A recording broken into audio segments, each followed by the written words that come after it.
everybody. We have a new student, Nick. Why don't you introduce yourself?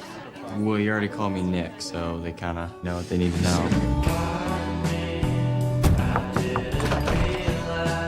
So how you been? I've been really great. I mean, not great, you know.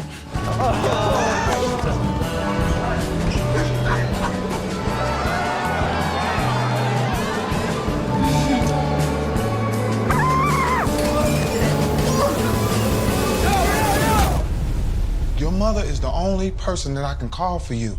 I'm responsible for you. I can't call her because she's a mess. Don't call my mom Nick. a mess. Take it back. Nick. Take it back. No. Take it back. Take it back. Take it back. Take it back. No!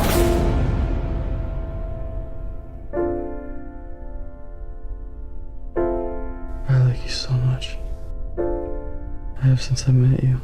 We have so much time for all the other serious stuff.